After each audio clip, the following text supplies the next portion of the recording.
अच्छा जी बच्चों, मैंने आपको पहले भी बताया कि हमने इस चैप्टर नंबर 3 के कुछ इम्पोर्टेंट टॉपिक्स थे जिनकी बहुत ज़्यादा डिमांड आ रही थी। अब ये जो टॉपिक आप लोगों को मैं पढ़ाने जा रहा हूँ ना, इस टॉपिक को समझने में आपको बहुत ही मज़ा आएगा। ये इतना ज़बरदस्त टॉपिक है इस चैप्टर का कि आप लोग काफ़ी इंजॉय करेंगे। तो इसलिए ज़रा आप लोगों ने बिल्कुल ध्यान से सिर्फ मेरे ऊपर फोकस करना है, अच्छे तरीके से वाइट बोर्ड को आपने देखना है और जो जो बातें आपको बताऊंगा उनको आपने अच्छे तरीके से नोट करना है। हाँ, मैं अगर स्पीडीली बोल रहा हूँ तो कोई बात नहीं भाईजान, ये कौन सा मैं आपके सामने मतलब लाइव बोल रहा हूँ, आप इसको आराम सुकून से रोकें, ठीक है। दोबारा पॉइंट को पीछे करें और उसको समझ लें अच्छे तरीके से, ठीक है। मैं थोड़ा स्पीडीली बोलूँगा ताकि हम मैक्सिमम चीज़ों को कवर कर सकें कम टाइम के अंदर। तो ज़रा सर गौर से सुनना है। हमारे इस खूबसूरत टॉपिक का नाम है प्रोजेक्टाइल मोशन। क्या नाम है? Projectile motion. अच्छा, पहले तो मैं आप लोगों को इस प्रोजेक्टाइल मोशन के ना कुछ कॉन्सेप्ट्स बता दूं बेसिक, कि प्रोजेक्टाइल मोशन एक्चुअली है क्या है।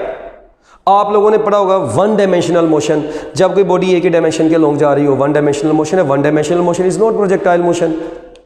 अच्छा, मैं आप लोगों को कहता हूँ जी, सपोज करते हैं यहाँ पर ना एक बिल्कुल खूबसूरत बच्चा, बिल्कुल मेरे जैसा, ये इस वक्त बेचारा यहाँ पे नहीं, बल्कि बेचारा नहीं, क्योंकि खूबसूरत मेरे जैसा फिर बेचारा तो हो नहीं सकता, तो ये इस वक्त यहाँ पर ना खड़ा हुआ है। अब इसने क्या किया बच्चों, इसने बॉल को बिल्कुल ऐसे सीधा फेंका भी, और सपोज करो ये बॉल चली भी सीधी गई। अब अगर ये बॉल बिल्कुल सीधी जा रही है, कि इसकी मोशन प्रोजेक्टाइल है? इसकी मोशन प्रोजेक्टाइल नहीं है। क्यों है इसकी मोशन प्रोजेक्टाइल? क्योंकि ये तो वन डायमेंशन के लॉन्ग जा रही है। अच्छा, इसने फिर क्या काम किया, इसको इसी बच्चे ने क्या काम किया, इसने बॉल को बिल्कुल ऐसे ऊपर को फेंक दिया, ऐसे। अब मुझे बताओ, अगर ये बच्चा बॉल को बिल्कुल ऊपर को फेंकेगा, क्या इस बॉल की मोशन प्रोजेक्टाइल मोशन होगी? नहीं होगी प्रोजेक्टाइल मोशन। क्यों नहीं होगी? क्योंकि इसकी मोशन अभी भी एक ही एक्सिस के अलोंग है। इट मींस ना ये वाली मोशन प्रोजेक्टाइल है, वन डायमेंशनल मोशन है, ये भी वन डायमेंशनल मोशन है। अच्छा, फिर इसने क्या काम किया बच्चों, इसी ने इस बॉल को ऐसे फेंक दिया, किसी सर्टेन एंगल पे ऐसे फेंक दिया। अब जब बच्चों इसने ऐसे फेंका है ना, तो इस वक्त अगर आप लोग थोड़ा गौर करें, इस बॉडी के अंदर, इस बॉडी में, ये बॉडी एक्स एक्सिस के लॉन्ग भी जा रही है ऐसे ऐसे, और आप लोग देखें इसके अंदर वाई एक्सिस वाली भी मोशन है। क्या ख्याल है? तो एक्स एक्सिस वाली मोशन भी है और वाई एक्सिस वाली भी। इट मींस इस बॉडी में जो बॉल है, ये बॉडी हो ना वही, इसमें इस वक्त दो टाइप की मोशन आ गई है, एक्स एक्सिस के लॉन्ग भी, वाई एक्सिस के लॉन्ग भी। तो बच्चों, जिस बॉडी में एक्स एक्सिस और वाई एक्सिस वाली मोशन आ जाए, उस बॉडी की मोशन को प्रोजेक्टाइल मोशन बोलेंगे। अभी टेंशन नहीं लेनी, अभी मैं वैसे ही बता रहा हूँ, बस ये बिल्कुल छोटी सी चीज़। अच्छा, अब देखें इधर, अगर मैं आप लोगों को कहता हूँ कि एक्स एक्सिस के लॉन्ग बॉडी जा रही थी आगे को, बॉडी आगे देखें, मैंने तो फेंक दिया, उसको एक बार छोड़ दिया, वो आगे को जा रही है किसकी वजह से? अपनी इनर्शिया की वजह से। और नीचे किसी वजह से आ रही है? ग्रेविटी की वजह से। तो चलें पहले सबसे मैं डेफिनेशन लिख दूं। सबसे पहले two dimensional motion under constant acceleration due to gravity, under constant acceleration due to gravity and inertia, is called projectile motion। मैं इसको वैसे शॉर्ट फॉर्म में पीएम लिख रहा हूँ, आप लोगों ने लिखना, ठीक है। अच्छा, two dimensional motion under constant acceleration due to gravity and inertia is called projectile motion. अच्छा, अब जो बॉडी प्रोजेक्टाइल मोशन परफॉर्म करती है, body which performs projectile motion is called projectile, और जो वो पाथ कवर करती है उस पाथ को ट्रेजेक्टरी बोला जाता है। मगर हमें तो यहाँ पे भी कॉन्सेप्ट सीखना है फिलहाल इसका।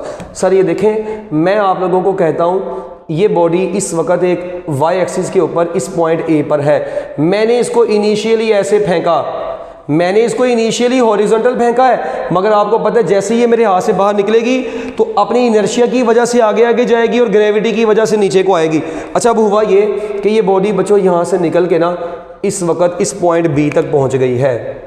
अब देखें, इसको जिस वेलोसिटी से आपने फेंका है वो वेलोसिटी है Vx, वो इनिशियल वेलोसिटी कौन सी थी, हॉरिजॉन्टल थी, और ये वेलोसिटी है vx, और ये नीचे को आती जा रही है और नीचे को आ रही है। तो बच्चों इसमें आपको पता है y कंपोनेंट भी है, तो ये वेलोसिटी है vy, और जो ये वर्टिकल डिस्टेंस कवर करके नीचे आ रही है बॉडी, इसे बोलेंगे y, और जो ये हॉरिजॉन्टल डिस्टेंस कवर करके आई है उसे क्या बोलेंगे, x बोलेंगे। x है बच्चों यहाँ पे horizontal distance covered by the projectile, और y यहाँ पर है वर्टिकल डिस्टेंस। अच्छा, आपने यहाँ पे बड़ी चीज़ें नोट करने वाली हैं, ज़रा गौर से देखना। मैंने यहाँ पे x कंपोनेंट को ऑलमोस्ट सेम बनाया है, y को मैंने इंक्रीजिंग क्यों बनाया, मुझे ख्वाब आई है? नहीं, ऐसा नहीं है सर, प्रोजेक्टाइल मोशन के कुछ कॉन्सेप्ट्स हैं और अब ये असल चीज़ स्टार्ट होने लगी है। ठीक है, पहले तो हमने बिल्कुल बेसिक बातें की हैं। सर देखें, इस वक्त आप लोग थोड़ा गौर करें, बॉडी को आपने जब फेंका है ना, तो इस वक्त इसकी मोशन 2 एक्सिस के अलोंग हुई है। ये बॉडी एक्स एक्सिस के अलोंग भी आई है और ये किसके अलोंग आई है, वाई एक्सिस के अलोंग भी आई है, एक बात। और उसके बाद आप लोग देखें, ये बॉडी फॉरवर्ड डायरेक्शन में भी आई है, और बच्चों ये बॉडी डाउनवर्ड डायरेक्शन में आई है वाई एक्सिस के अलोंग। अच्छा, ये बॉडी हॉरिजॉन्टल डायरेक्शन में आई है और यही बॉडी वर्टिकल डायरेक्शन में भी आई है। अच्छा, अगर ये पसंद नहीं आता कोई बात नहीं, ये बॉडी हॉरिजॉन्टल डायरेक्शन में किसकी वजह से आई है, ड्यू टू इनर्शिया आई है, और ये डाउनवर्ड किसकी वजह से आई है, ग्रेविटी की वजह से आई है। चलो कोई बात नहीं, आपको पता है कि inertia is not a force, it is property, it means there is no force along X axis. X axis के अलोंग कोई फोर्स नहीं है, वो तो inertia is not a force. जबकि बच्चों यहाँ पर फोर्स जीरो नहीं है, वाई एक्सिस के तो अलोंग फोर्स है, और वो कौन सी है, ग्रेविटेशनल फोर्स है।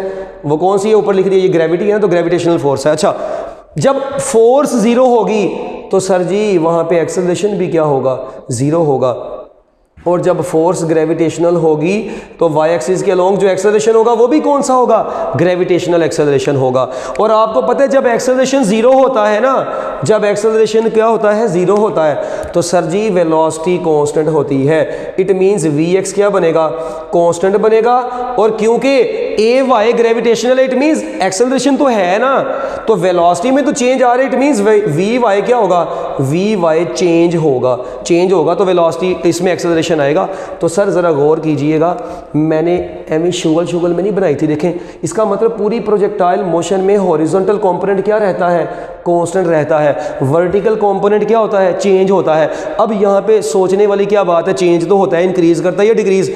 तो बच्चों अगर बॉडी डाउनवर्ड डायरेक्शन में आ रही हो, यही चेंज डाउनवर्ड के केस में क्या होगा, सर जी डाउनवर्ड के केस में, किस केस में, डाउनवर्ड के केस में ये डिक्रीज करेगी, और अपवर्ड के केस में अगर बॉडी ऊपर को आ रही हो, प्रोजेक्टाइल ऊपर को आ रहा हो, तो डाउनवर्ड के केस में इंक्रीज करेगी, और अपवर्ड के केस में क्या करेगी, ये डिक्रीज करेगी। अभी मैं इसको डायग्रामेटिकली भी बताऊंगा। अब सर यहां पे जरा गौर से सुनिएगा एक बात, type of motion in which horizontal component of velocity remains constant and vertical component of the velocity changes, this type of motion is called projectile motion। अगर ये पसंद नहीं आती कोई बात नहीं, the type of motion in which acceleration along X axis is zero but acceleration along Y axis is gravitational acceleration, this type of motion is called projectile motion.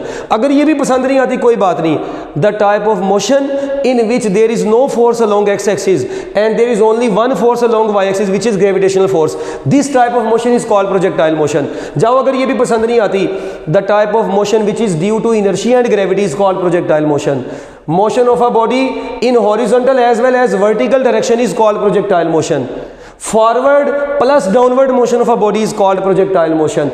Motion of a body along x-axis as well as y-axis is called projectile motion. तो मैंने आप लोगों के सामने इतनी ज़्यादा definition बोल दी हैं projectile motion की, जो सी अच्छी लगे उसको पैक कर देना।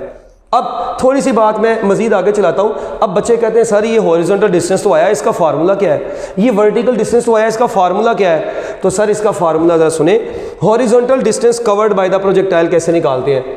हॉरिजॉन्टल, मैं आप लोगों को कहता हूँ यार horizontal distance covered by the projectile का फार्मूला, सर आप लोगों ने बस सेकंड इक्वेशन ऑफ मोशन पढ़ी है, S is equal to V I T plus 1/2 AT square. और यार एक्स, मुझे बताओ जब एक्स एक्सिस की बात कर रही हैं तो सबके साथ एक्स आ जाएगा, बस टाइम के साथ एक्स नहीं आएगा। ये ना हो 1/2 के साथ भी एक्स लगाया हो। सर वेरिएबल्स के साथ आएगा, टी तो कांस्टेंट है ना। अच्छा, अब एक्स एक्सिस के लोग जो डिस्प्लेसमेंट कवर हुआ है वो एक्स है। अच्छा, वी आई एक्स अपनी जगह पर है, टी अपनी जगह पे है। अभी आपके पापा ने आपको यहाँ पे बताया था कि ये ए एक्स क्या होता है, जीरो होता है प्रोजेक्टाइल मोशन में। तो जब ये ए एक्स जीरो हो गया, 0 इंटू टी स्केयर जीरो आ गया, तो X is equal to V I X into T आ गया। So that is final formula to calculate horizontal distance covered by the projectile. अगर इसी तरह मैं आप लोगों के तो यार वर्टिकल डिस्टेंस फाइंड आउट करना है, तो सर इसमें कोई परेशानी वाली बात नहीं है। Vertical distance covered by the projectile को कैसे कैलकुलेट करेंगे, आप लोग यही फार्मूला है, S is equal to V I T plus 1/2 A T square. अब क्योंकि वाई एक्सिस की बात करें, S Y is equal to V I Y T plus 1/2 A Y T square. अब ये देखें जरा, बताओ। अच्छा, अब ये देखें जरा, यहाँ पे आपने एस वाई बताना है। मुझे बताओ वाई एक्सिस के लोगों की डिस्टेंस है वो वाई है। अच्छा, वी आई वाई शुरू में सर जीरो है और ए वाई तो होता ही जी के बराबर है। अच्छा, अब ये बड़ी इंपॉर्टेंट चीज़ है, मैंने बोला है वी आई वाई जीरो है, इसका क्या मतलब है सर? इधर देखेंगे ज़रा गौर से। वी आई वाई जीरो का मतलब है कि आपने बॉडी को इनिशियली यहाँ पर जब फेंका है ना, शुरू में उसका वाई कंपोनेंट कोई नहीं है, क्योंकि बॉडी को तो आपने ऐसे बिल्कुल सीधा फेंका है, आपने उसको बिल्कुल ऐसे सीधा फेंका है। इसका मतलब है जब आपने सीधा फेंका है वो सिर्फ एक्स एक्सिस के अलोंग गई है, तो शुरू में वी आई वाई जीरो है।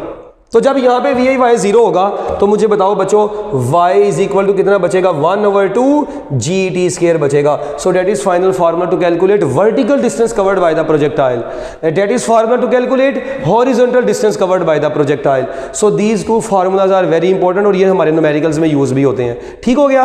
अच्छा, अब ये तो हो गया हॉरिजॉन्टल और वर्टिकल डिस्टेंस कवर, और ये केस वो वाला है जब आपने प्रोजेक्टाइल को जमीन से किसी सर्टेन हाइट से फेंका है। अब यहाँ पे दो केस हैं, एक तो ये सारा केस हो गया जो मैंने आपको बता दिया है। अच्छा, अब दूसरा केस यहाँ पे क्या है सर? दूसरा केस यहाँ पर कुछ ऐसे है कि अगर आप लोग थोड़ा सा गौर करें, अगर मैं कहता हूं प्रोजेक्टाइल को जमीन से किसी सर्टेन एंगल पे फेंकें, ये देखें जरा, ये प्रोजेक्टाइल को अब मैं जमीन से किसी सर्टेन एंगल से थ्रो करता हूं, यहां से ऐसे थ्रो किया इसको, तो बच्चों जिस वेलोसिटी से फेंका वो इनिशियल वेलोसिटी वी आई है और ये एक्स एक्सिस से जो एंगल बन रहा है थीटा है। Sir this type of projectile is called oblique projectile. इसे क्या बोलते हैं? Oblique projectile. जिस प्रोजेक्टाइल को जमीन से किसी सर्टेन एंगल पर थ्रो करेंगे उस प्रोजेक्टाइल को क्या बोलेंगे? ओब्लीक प्रोजेक्टाइल बोलेंगे। सर अब आप लोगों ने इस ओब्लीक प्रोजेक्टाइल में, अब बच्चे कहते हैं सर हमें समझ नहीं आती, हमने इसमें क्या लिखना है। सर कोई परेशानी वाली बात नहीं है, ठीक है। अब आप लोग यहाँ पे मौजूद है ना, सिर्फ गिनती के 5 मिनट आपने सुनना है, आपको पता चल जाएगा। ये देखें ज़रा, आपने इस इनिशियल वेलोसिटी वी आई के रेक्टेंगुलर कंपोनेंट्स बनाने हैं। क्या करना है? Draw rectangular components of initial velocity V I. लो जी, आप लोग इस वी आई के रेक्टेंगुलर कंपोनेंट्स बनाए। इसके दो कंपोनेंट्स बनेंगे। कितने कंपोनेंट्स बनेंगे? 2 कंपोनेंट्स बनेंगे। एक बनेगा हॉरिजॉन्टल कंपोनेंट, एक कौन सा कंपोनेंट बनेगा? Horizontal component. अच्छा मुझे एक बात बताओ, हॉरिजॉन्टल कंपोनेंट जो इसका बनेगा वो वी आई एक्स बनेगा, तो वी आई एक्स किसके बराबर होगा? हमने पहले पढ़ा हुआ वी आई कोस थीटा होगा। अच्छा, यानी एक्स कंपोनेंट है ना, कोस थीटा आएगा अगर एक्स एक्सिस की बात करेंगे। अच्छा, अब आप लोगों को पता है during projectile motion x component क्या रहता है बच्चों? ये तो कांस्टेंट रहता है। इट मींस एक्स, ये अगर एक्स कंपोनेंट कांस्टेंट रहता है तो वी आई एक्स ले लो या वी एफ एक्स ले लो, ये दोनों आपस में क्या होंगे? इक्वली होंगे। इट मींस प्रोजेक्टाइल मोशन में हॉरिजॉन्टल कंपोनेंट क्योंकि कांस्टेंट रहता है तो वी आई एक्स या वी एफ एक्स दोनों आपस में एक दूसरे के इक्वल ही होंगे, ठीक है, क्योंकि वेलोसिटी में चेंज नहीं आ रहा। इट मींस इनिशियल और फाइनल आपस में क्या होंगे? सेम होंगे। जबकि अगर मैं बच्चों कहता हूं वर्टिकल कंपोनेंट ऑफ वेलोसिटी बताओ, तो बच्चों अगर आप लोगों ने यहाँ पे वर्टिकल कंपोनेंट पढ़ना है तो वर्टिकल कंपोनेंट में आप लोगों को पता है ये तो चेंज होता है, मैंने बताया था। तो सर वी आई वाई तो बराबर होगा वी आई साइन थीटा के, मगर वी एफ वाई को आप लोगों को फर्स्ट इक्वेशन ऑफ मोशन के मुताबिक ही निकालना पड़ेगा। अब यहाँ पे सोचनेबल बात क्या है कि मैंने यहाँ पे माइनस लगा दिया, भाई मैंने इनिशियली अपवर्ड फेंका तो मैं माइनस ही लगाऊंगा। ये basically first equation of motion से आया है। अब कई बच्चे कहते हैं सर यहाँ पे प्लस भी तो होना चाहिए, आ सकता है अगर बॉडी को आप लोग डाउनवर्ड कंसीडर कर रहे होगे। फिलहाल आपने इनिशियली इसको अपवर्ड फेंका था तो आप लोग अपवर्ड के लिहाज से ही यहाँ पर जी पुट कर रहे हो, ये बात का ख्याल रखना है। अब मुझे बताएं वी एफ वाई कितना है, वी एफ वाई वहीं पे रहा, वी आई वाई किसके बराबर होता है, V I sine theta minus G T. तो लो बच्चों आप लोगों के पास यहाँ पर जो वी एफ वाई आया है वो ये आया है। अब ज़रा गौर कीजिएगा, वी एफ एक्स भी आ गया, वी एफ वाई भी आ गया। बच्चों अब आप लोगों ने क्या निकालना है, अगर मैं अब आप लोगों को कहता हूँ मुझे बताओ रिजल्टेंट इंस्टेंटेनियस वेलोसिटी क्या होगी, तो सर इंस्टेंटेनियस वेलोसिटी कोई बहुत बड़ी चीज़ नहीं है। आप लोगों को पता है किसी भी इंस्टेंट पर वेलोसिटी मालूम करनी है ना तो कोई मसला नहीं है। आप लोगों ने वो फार्मूला पढ़ा होगा एक्स कॉम्पोनेंट का स्क्वायर, तो यहाँ पे V square F X plus V square F Y आ जाएगा, ठीक है। हाँ अगर मैंने इसको मजीद सॉल्व करना है मैं फर्दर इसको लिख सकता हूँ V F X is equal to V I cos theta का square plus V F Y किसके बराबर होता है, V I sine theta minus G T का होल स्क्वायर। मैं इसको फर्दर भी लिख सकता हूँ ऐसे। और अगर मैं आप लोगों को कहता हूँ बच्चों आप लोग मुझे इसकी डायरेक्शन के बारे में बताएं, तो अगर आपने बच्चों इसकी डायरेक्शन के बारे में याद रखना है, इसकी डायरेक्शन निकालनी है, तो आप लोग कहेंगे थीटा इज इक्वल टू या phi is equal to tangent inverse, हाँ जी, V F Y divided by V F X आ जाएगा। और वी एफ वाई वही आपको पता है फाइनल फार्मूला भी पड़ा है, V I sine theta minus G T divided by V I cos theta. ये हो गया जी। अच्छा अब ये ना पेपर में सवाल बड़े अजीब तरीके से आता है और बच्चे ना अभी घूम जाते हैं, वो कहते हैं सर हमने हाइट रेंज और टाइम ऑफ फ्लाइट के फार्मूलाज भी लिखने हैं। नहीं, प्रोजेक्टाइल मोशन में जब वो आप लोगों से सिर्फ ये पूछेगा ना define and explain projectile motion, derive the formulas for horizontal and vertical distance, also explain instantaneous velocity, तो बस आपने यहाँ तक लिखना है, यहाँ तक जहाँ तक मैंने आपको पढ़ाया है। इसमें रेंज, हाइट और टाइम ऑफ फ्लाइट का लिखने की जरूरत नहीं जब उस तक उसने पूछा ही नहीं होगा आप लोगों से। तो हम इंशाल्लाह अपने नेक्स्ट लेक्चर में रेंज, हाइट और टाइम ऑफ फ्लाइट को स्टडी करेंगे। मगर एक ना मैं आपको जाते जाते एक बड़ी काम की बात बताता हूँ, ठीक है। अक्सर औक़ात कहते हैं जाते जाते जो बात होती है ना वही बड़ी इंपॉर्टेंट होती है और वो कई दफ़ा पेपर में आ जाती है, तो सर इसलिए ज़रा ना आपने गौर से सुननी है। ये देखें ज़रा, मैंने इस प्रोजेक्टाइल को ज़मीन से ऐसे फेंका, आप लोगों को पता है इस पॉइंट पर ये मैं सारे इसके वी एक्स कॉम्पोनेंट शो कर रहा हूँ, ये वी एक्स वेलोसिटी शो कर रहा हूँ, ये मैंने सारे वी एक्स बनाए हैं। अब ये V X V X V X V X आप लोग देखें, क्योंकि मुझे पता है प्रोजेक्टाइल मोशन में हॉरिजॉन्टल डायरेक्शन में एक्स कॉम्पोनेंट सेम रहता है, ठीक है। मगर यहाँ पर अगर आप लोग थोड़ा सा गौर करें, वर्टिकल कॉम्पोनेंट, यहाँ पर वर्टिकल कॉम्पोनेंट ऑफ वेलोसिटी पहले क्या होता है, मैक्सिमम, फिर कम होता जाता है, फिर और कम होता है, और हाईएस्ट पॉइंट पे पहुंच के यहाँ पे वी वाई ज़ीरो हो जाता है, और नीचे आते आते यही वी वाई दोबारा क्या करता जाता है, इंक्रीज करता जाता है। इट मीन्स प्रोजेक्टाइल मोशन में अपवर्ड जाते जाते वी वाई डिक्रीज करता है, वी वाई क्या करता है, डिक्रीज करता है, जबकि नीचे आते आते वही वी वाई इंक्रीज करता जाता है। और इसका मतलब eight the highest point, that is highest point, बच्चों हाईएस्ट पॉइंट पर क्योंकि इसकी वेलोसिटी का एक कंपोनेंट जीरो हो गया है, तो इसकी टोटल इनिशियल जो अपना रिजल्टेंट वेलोसिटी होगी वो सिर्फ और सिर्फ वी एक्स होगी, और इसको हम लोग बोलेंगे मिनिमम वेलोसिटी। इसलिए बोलते हैं प्रोजेक्टाइल मोशन में हाईएस्ट पॉइंट पर वेलोसिटी मिनिमम होती है, जीरो नहीं होती। क्यों नहीं जीरो होती, क्योंकि एक्स कंपोनेंट तो मौजूद है। हाँ अगर मैं पूछूं during projectile motion eight highest point vertical component of velocity zero, but due to horizontal component of velocity we will say that velocity is minimum not zero, very important concept। दूसरी बात, आप लोगों को पता है ये पॉइंट ऑफ लॉन्चिंग है, और जहां पे इसने आगे लैंड करना है that is point of landing. Sir ji launching पर भी दोनों कंपोनेंट मौजूद हैं, लैंडिंग पर भी दोनों कंपोनेंट मौजूद हैं। इट मींस प्रोजेक्टाइल मोशन में लॉन्चिंग पर भी वेलोसिटी मैक्सिमम होती है, लैंडिंग पर भी वेलोसिटी मैक्सिमम होती है, हाईएस्ट पॉइंट पे मिनिमम होती है। There is no point in projectile motion at which velocity zero, zero कहीं पर नहीं होती। वेरी इंपॉर्टेंट लाइंस ही जो भी आप लोगों को बताई हैं। अच्छा इसके बाद एक बात और सर, अगर मैं आप लोगों को कहूँ पूरी प्रोजेक्टाइल मोशन में आपको पता है ए एक्स तो हमेशा जीरो रहा है, एक बात, और एक्सेलरेशन इसका जो नेट है वो हमेशा ग्रेविटेशनल एक्सेलरेशन ही रहता है, ठीक है। और एक और बात sir, at the highest point what is angle between velocity and acceleration, sir ji बड़ी इंपॉर्टेंट लाइन है, प्रोजेक्टाइल मोशन में हाईएस्ट पॉइंट पर क्योंकि ग्रेविटेशनल एक्सेलरेशन नीचे को होगा, वेलोसिटी इधर को है, तो सर जी यहाँ पे ज़रा गौर कीजिएगा, इधर एक्सेलरेशन क्योंकि नीचे को है और वेलोसिटी इधर, इनके दरमियान में एंगल 90 डिग्री का होता है। इट मींस मैं कह सकता हूँ कि वेलोसिटी और एक्सेलरेशन के दरमियान में एंगल कितने डिग्री का होगा, 90 डिग्री का होगा। कहाँ पे, हाईएस्ट पॉइंट के ऊपर। ओके अच्छा, अगर वेलोसिटी मिनिमम, इट मींस मैं कह सकता हूँ प्रोजेक्टाइल मोशन में हाईएस्ट पॉइंट पे काइनेटिक एनर्जी भी मिनिमम होती है क्योंकि इसकी वेलोसिटी मिनिमम है। तो सर ये कुछ बातें जो कि आप लोगों को प्रोजेक्टाइल मोशन में पता होनी चाहिए। ठीक हो गया, तो मुझे उम्मीद है कि आप लोगों के काफ़ी कॉन्सेप्ट जो है ना वो यहाँ पर क्लियर हुए होंगे। बाकी अगर आप लोगों को कोई मज़ीद सवाल है और बाकी कुछ चीज़ें हैं जो मैं आप लोगों को रेंज में, हाइट में और टाइम ऑफ फ्लाइट में पढ़ाऊँगा, अभी वो रहता है हमारा। तो इंशाल्लाह अगर आप लोगों को अभी भी इसमें कोई कन्फ्यूजन है तो आप लोग कमेंट्स में मुझे नीचे बताएं ताकि मैं आपकी वो कन्फ्यूजन जो है ना इंशाल्लाह नेक्स्ट लेक्चर में उन क्वेश्चंस के आंसर्स आपको दे सकूँ। ओके जी, अल्लाह हाफिज़।